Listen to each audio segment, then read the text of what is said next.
Shri Dharmasthala Manjunatheshwara college ಕ್ರೀಡಾಲೋಕಕ್ಕೆ netball ಕ್ಷೇತ್ರದಲ್ಲಿ ಹೊಸ ಹೆಸರನ್ನ ತಂದುಕೊಟ್ಟ ಸಾಧಕ ನಿತಿನ್ ಪೂಜಾರಿ. ನಾನು ಇಲ್ಲಿ ಈ ಕಾಲೇಜಲ್ಲಿ PED ಆಗಿ ವರ್ಕ್ ಮಾಡ್ತಾ ಇದ್ದೀನಿ, SDM ಪಾಲಿಟೆಕ್ನಿಕಲ್ಲಿ. ನನ್ನ ಸ್ಪೋರ್ಟ್ಸ್ ಜರ್ನಿ ಅಂದರೆ ನೆಟ್ಬಾಲಲ್ಲಿ ನಾನು ಮಾಡಿದ ಜರ್ನಿ ಬಗ್ಗೆ ಹೇಳೋಕ್ಕೆ ನಾನು ಇಷ್ಟಪಡ್ತೀನಿ. ನಾನು ನನ್ನ ಮನೆ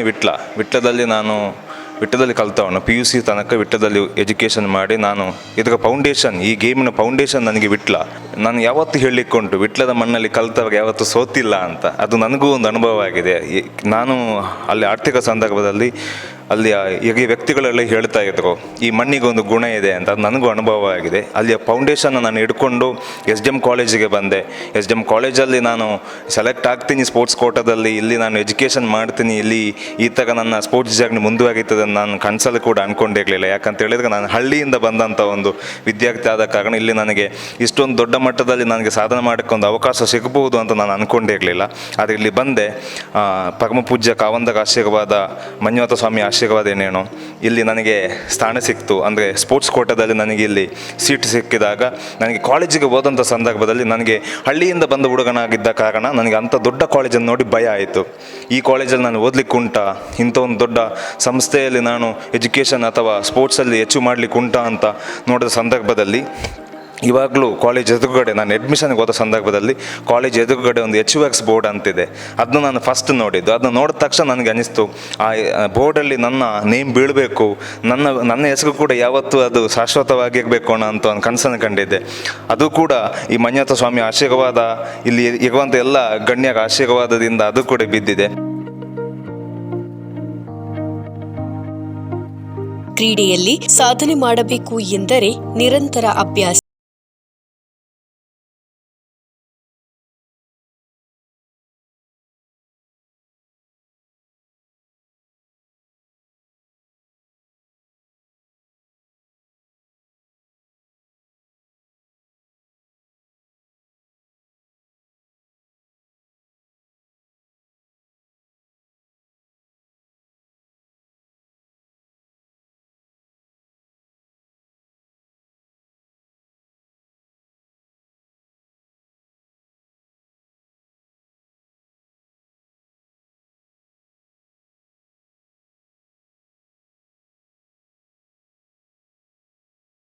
ಕಡೆ ಹೋದರೂ ಕೂಡ ಇದನ್ನೊಂದು ಹೇಳ್ತಾ ಇರ್ತೀನಿ.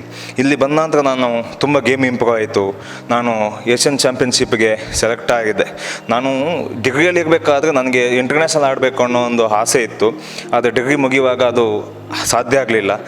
ಮತ್ತೆ ಇಲ್ಲಿ MCOMಗೆ ಇಲ್ಲೇ ಫ್ರೀ ಸೀಟ್ ಮಾಡಿಕೊಟ್ಟರು. ನಾನು ಎಲ್ರಿಗೂ ಧನ್ಯ ಹೇಳಬೇಕು. ನಾನು SDMಗೆ, ನನ್ನ ಈ ಸ್ಪೋರ್ಟ್ಸ್ ಕ್ಲಬ್ಬಿಗೆ, ಇಲ್ಲಿ ನಾನು ಬಂದಾಗ ನನಗೆ ಇಲ್ಲಿ ಸೀಟ್ ಕೊಟ್ಟಂಥ ರಮೇಶ್ ಸರ್ ಆಗಲಿ ಅಥವಾ ಸುಧೀನ್ ಸರ್ ಆಗಲಿ, ಶಾರದಾ ಮೇಡಮ್, ಸಂದೇಶ್ ಸರ್, ಎಲ್ಲ ಫ್ಯಾಕಲ್ಟೀಸ್ ಇರ್ತಾರೆ. ಅವ್ರಿಗೆಲ್ಲರಿಗೂ ನಾನು ಧನ್ಯವಾದ ಹೇಳಲಿಕ್ಕೆ ಇಷ್ಟಪಡ್ತೀನಿ. ಮತ್ತು ನಾನು ಇಲ್ಲಿ ಇವತ್ತು ಏನು ಅಚೀವ್ ಮಾಡಿದ್ದೀನಿ ಅದು ಮಂಜುನಾಥ ಸ್ವಾಮಿ ಆಶೀರ್ವಾದ, ಮತ್ತು ವೀರೇಂದ್ರ ಹೆಗ್ಡೆ ಇವಾಗ ನಮ್ಮ ಮೇಲೆ ಇಟ್ಟಿರುವಂಥ ಒಂದು ಆಶೀರ್ವಾದ.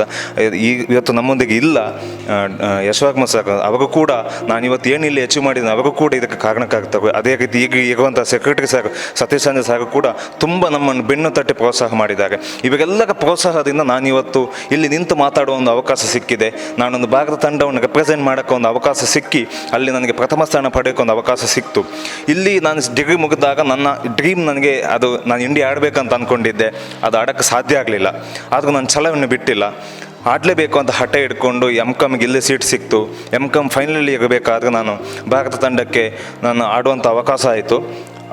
ನನಗೆ ಭಾರತ ತಂಡಕ್ಕೆ ಆಗಬೇಕು, ಗೋಲ್ಡ್ ಮಾಡಬೇಕು ಅನ್ನೋ ಒಂದು ಆಸೆ ಇತ್ತು ಅಷ್ಟೇ. ಬಿಟ್ಟರೆ ನಾನು ತಂಡದ ಯಾವುದೋ ಒಂದು ಜವಾಬ್ದಾರಿಯನ್ನು ತೆಕ್ಕೋತೀನಿ ಅಂತ ಅಂದ್ಕೊಂಡಿರಲಿಲ್ಲ. ಇದು ನನಗೆ ಗಾಡ್ ಗಿಫ್ಟ್ ಅಂತ ನಾನು ಯಾವತ್ತೂ ಹೇಳ್ತೇನೆ. ಎಲ್ಲಿ ಹೋದ್ರೂ ಕೂಡ ನಾನು ಹೇಳ್ತೀನಿ. ವೈಸ್ ಕ್ಯಾಪ್ಟನ್ ಆಗಿ ಸಿಕ್ಕಿದ್ದು ನನಗೆ ಸರ್ಪ್ರೈಸ್. ನಾನು ಆ ಟೈಮಲ್ಲಿ ಏನು ಅಂದ್ಕೊಂಡಿದ್ದೆ ಅಂದರೆ ಇದು ನನ್ನ ಕನಸು ಅಥವಾ ಇದು ನನಸಾಗಿಯೋ ಅಂತ ಯೋಚನೆ ಮಾಡಿದ್ದೆ. ನನಗೊಂದು ಜವಾಬ್ದಾರಿಯನ್ನು ಕೂಡ ಕೊಟ್ಟಿದ್ದು. ಭಾರತ ತಂಡದ ಉಪನಾಯಕನಾಗಿ ನನಗೆ ಜವಾಬ್ದಾರಿಯನ್ನು ಕೊಟ್ಟು ನಾನು ನಾಯಕ ಸ್ಥಾನವನ್ನು, ಉಪನಾಯಕ ಸ್ಥಾನವನ್ನು ಒತ್ತುಕೊಂಡು ನಮಗೆ ಯಾವತ್ತೂ ನಾನು ಪ್ರತಿ ಪ್ಲೇಯರ್ಸ್ಗೆ ನಾನು ಹೇಳ್ತಾ ಇದ್ದೆ, ಇವತ್ತು ನಾವು ಈ ಸಲ ಗೋಲ್ಡೇ ಮಾಡಬೇಕು ಅಂತ.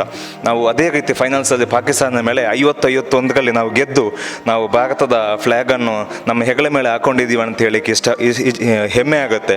ಅದೇ ರೀತಿ ನನ್ನ ಈ ಸಾಧನೆಗಳನ್ನೆಲ್ಲ, ನನ್ನ ಒಂದು ಸಣ್ಣ ಪುಟ್ಟ ಸಾಧನೆಯನ್ನು ಗುರುತಿಸಿ ನಮ್ಮ ಭಾರತ ಸರ್ಕಾರ ಏಕಲವ್ಯ ಪ್ರಶಸ್ತಿಯನ್ನು ಕೊಟ್ಟಿದೆ.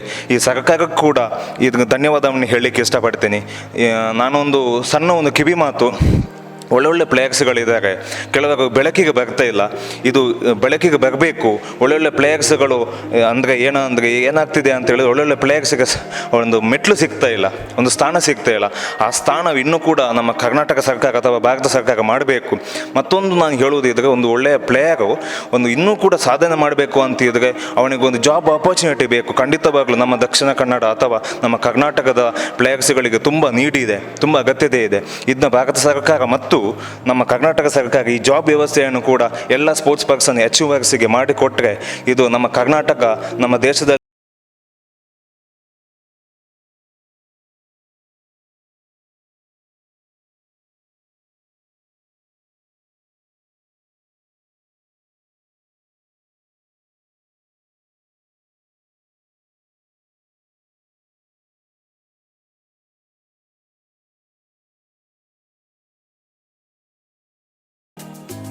ಕ್ರೀಡೆಯ ಮೇಲಿರುವ ನಿಮ್ಮ ಪ್ರೀತಿ, ಆತ್ಮವಿಶ್ವಾಸ ನಿಮ್ಮನ್ನ ಇನ್ನಷ್ಟು ಉನ್ನತ ಮಟ್ಟಕ್ಕೆ ತಲುಪುವಂತೆ ಮಾಡಲಿ. ನಿಮ್ಮ ಮುಂದಿನ ಭವಿಷ್ಯ ಉಜ್ವಲವಾಗಲಿ